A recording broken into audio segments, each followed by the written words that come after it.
Sebo, tugende simbule embalasi. Abadde ndese ne siripira, sisobola kusindika ne siripira. Nasomako ne kakoza mtale. Oyo ye muyimbi w'eggwanga aliko tukkirize oba tugaane ayitibwa Alien Skin. Wakati nga bangi bakolerera ekigo kye era nga baagala mulabako ng'enkoona enywedde ku ttaka. Wenjogerera amaze okubeera nga approvinga oba nga akakasa nti Nkwacho Festival yakubeera ku One Love Beach Busanbar. Twazaliba kubalumya mitwe riba ono Alien Skin byaddala yazalibwa kulumya bantu mitwe. Wenjogerera nga wakati kati mu kubanga abawagizi abamu bakolerera downfall ya Alien Skin wabula yagezaako okuba proving nti alina kuba ku top. Abawagizi b'ekibiina ki National Unity Platform nga beetemyemu ebiwayi. Abamu bali ku tiimu ya Alien Skin, abalala bagamba tuli ku tiimu erina okuba paka ku ttaka. Alien abakubisa mutwe. Ono muyaye waliwo byakola nga tebisoboka. Wenzijidde ku mpewo nga kimaze okubeera nga kikakasibwa era nga kijjibwako engalo okusinziira ku details azenyina okubeera nga nkuwa olunaku olwaleero ane nga sinaba bikuwa kansoke nkwanirizeeko ku mukutu guno Viki exclusive akuweereza simulala yinze Viki. Video yo bweri nkola yange nkusabe soko jimpereka like information esobola okubeera ng'etuuka kwese kino ku misinde gy'amaanyi etaaga okugiraba ssaako okugiwuliriza mukadde. Mpozi n'ekira baganda bange kansoke ntwala omukisa guno okubebaza olw'okusubscribinga ne tuweza emitwalo 10 egy'aba subscribers ovuwiki olugendo olutabadde lwangu naye nga tweyanza nnyo tweyanzege. So kati gwatanaba kubeera ng'otweyungako mu butongole naawe nkusabye still subscribing omaze okubeera ng'osubscribinga kwata mukadde okajje mu kigambo personalize okasse mu kigambo all wegambira turn on that notification bell buli kimu ku simu ku computer oba ku tab yo ojja kuba okifuna bulungi nnyo ate nnyini ddala. Kakati Nkwacho Festival yalina okubeerayo ng'ennaku z'omwezi 27 ng'era yali etegekeddwa kugenda Buloba Forest Park era nga yali egenda kutegekebwa omutegesi.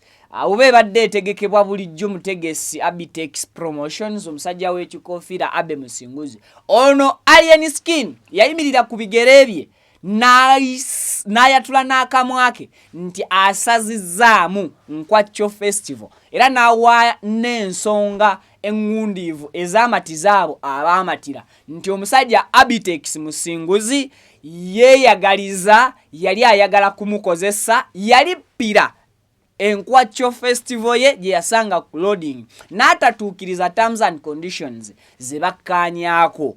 Ebyo we byagwa abamu mu matu ne bakomyawo embeera emu oba embeera ey'ebigambo bya Alien Skin ebyemabega ne batandika okumukuba nga nga basinziira ku bigambo byazze ng'ayogera katugambe ng'ebigambo by'okuwaniriza President Museveni ebigambo by'okumusaba kombati okumusaba agendeko mu ghetto amulambuze n'ebiringa ebyo ebigwa mu kkowe eryo. Abantu bangi ku social media babadde bakuba Alien Skin. Bakubye Alien Skin nga bo scrollinga ku mukutu ogwa TikTok videos 3 kizibu okusanga video 3 nga temuli video 2 zikuba Alien Skin. Ekisinga okubeera ekyenkizo ku mulenzi Alien Skin oba ku musajja ono nti ku bantu bonna be baali beegezezaamu okukuba ku internet tewali alinako favor nga Alien Skin gy'afunye ku internet. Mbuuze etya wobadde oscrollinga ku TikTok nga osanzeeko live 10 kibadde tekisobola kubeera live 10 nga temulimu live 7 eziwolereza Alien Skin oba live 5 nga tugambe 5 live ziwolereza Alien Skin live 5 zikuba Alien Skin. Ekyo nno si kyangu era ku internet mu byafaayo byakyo tewali yali akifunye wano tulabye abantu abagezezzaako okwesimba mu Bobi Wine ku internet okwo bwe bagamba nti basazeewo bakuba babakubira ddala ne bakkirira ne batafuna yadde avaayo bawolereza wabula ku mulundi guno alien scheme eyo record still agimenye yamenya dda record y'okubeera ne numbers ennyingi ku live ku mukutu gwa TikTok amenye record ey'okuvumibwa nga enamba evuma mu videos oba ku live ye namba kumpi yemu ewakanya abavuma ku live oba mu videos kakati atuzeeyo ku Nkwacho festival bw'amala okugisazaamu Abitex n'avaayo naye naawe ensonga ze on of which oluvannyuma kye twategeddeko nti Nkwacho festival ekyalemesezza Abitex Abitex yali alien skin yali ayagala gula Nkwacho fest yali ayagala agula omuntu yenna avaayo okugula Nkwacho festival ekitone nyamuweeyo millions 10 yatwale akungulemu amakungula ge ngono tagatunuddemu agreement bagikanya ne Abitex of which Abitex n'abaako watuuka n'akola ki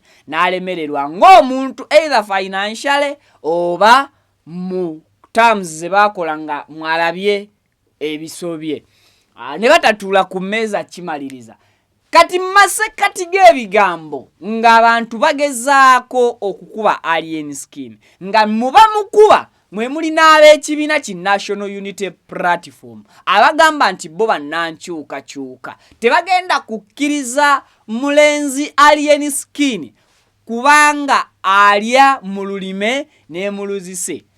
Alien scheme addidde Nkwacho festival n'agiteera ddala ewa Bobi Wine e Busanbar ku Love Beach mu maka agasinga okuba amanene abantu ba NUP ge gatya ekirebe kye kikyasinza okuba nakyo ekisinga obugazi guli meka tugenda mu bunya aguno gusuka kudro alien skin addidde Nkwacho festival n'agiteeka oba n'agitegeka mu kifo ekya baana ba NUP ekikyasinza okuba ekigazi. Bwe twogera ku bifo bya NUP tulina Kamocha Edikota, tulina Firebase, tulina wano Makerere Kavule izit, tulina n'amaka ga Bobi Wine Emagere. Eyo si ebifo bina kati tulina ekifo ekisinga okubeera ekinene ku ebyo One Love Beach Busanbar. Kati yomulenzi agambye anti mwagamba sagenda Kamocha Kwedicotters anti mwagamba sabeerayo mu youth ki convention mwagamba empologoma bbiri tebamanyi nti simuvubuka ye muli wa kati omuntu eyagana ogenda mu bintu bya by'obufuzi officially n'agaana okugenda mu maka ga His Excellency tetumanyi oba yagaana oba teyafuna invite asazeewo ku lw'okusaba kw'abaana ba NUP akwate Nkwacho festival agiteeke ku kitebe ekya NUP ekikyasinza okukuŋŋaanya abantu abangi and that is Busanbar One Love Beach. Amaze okwaprovinga kino nakakasa nti Nkwacho festival yakubeera Busanbar era n'asuubiza okujja mbunambiro okutuwa details abaana ba NUP tugenda yingirira kiwaya kyebiri mukulu yeyagadde maiti agamba oba One Love Beach temala buli ku nguudo z'ekibuga eziyingira ekibuga Kampala bateekewo abasoloozi buli ayingira inosasula kinene kimugambye mukati wa Museveni naye bamusolooze Nkwacho alien skin obalina bwe kuba mupiira obalidinzeeko guli 7-5 buli obedda bakubye nga guli 5-3 kati obali waggulu obayiseeko n'obagatta n'oyitako oli ku 7 bo balyezi anti Alumbye yakedde kugamba oli state agent era n'oluyimba lwe wayimba nti ndasomako ne Kakoza Mutale Kakoza Mutale yeyakuyaade Alumbye yasaba kale nze mwanfunanga tirabo nti nze mbabbirako n'ebitaliiyo ne mbabbirako munange Alumbye yagambye nti oluyimba lwa Alien Skin ebigambo byateekamu yasomako ne Kakoza Mutale byaddala mb'omwami ono Kakoza Mutale ye yamusomesa bigambo byani bya Alumbye era mu biga ne musajja ono mbu omusajja ono Alien Skin yali w'amagye eti Alumbye era mu state agent yajjudde kali state agent yajjudde atwala Nkwacho festival mu baana ba NUP. So anyway guys, ekyamazima kiri nti Alien Skin abakubisa mutwe ekyo kye kisooka. Kyakubiri ono omulenzi nga bwe twabagambye luliti bw'atagwa mu weeks 2 oba ogw'omwenda guno bwe gumuleka waggulu Alien Skin agenda bafuukira kiri kye baawalula. And of course olwaleero atufuukidde kyawalula oba kye baawalula kiba kisota kakati ekisota bakiwalula buwaluzi. Alien Skin okumanya atufuukidde ekyawalulwa ovanga ku mulenzi abaana ba NUP gwe beesimbamu okkuba ne bamulemererwa. Amazima googerwe abaana bagezezzaako okuba Alien Skin ennaku kati ziweze nnyo olwaleero nga basabula. Alien Skin buli lwabakuba ku makya yajja olw'eggulo n'abakuba n'abagatta. Buli lwabakuba ku makya ng'ajja olw'eggulo abakuba bamugatta. Batandise n'okumukolera live z'okumakya basobola okumugatta ebyekiro kyokka ate yajja kiro katoka bataasula ku live. So Bawuma Lukiseka oba takyakola simanyi nakumanya. But anyway Alien asinga kubalowooza nti bavuma nnyo amagezi amazaaleko.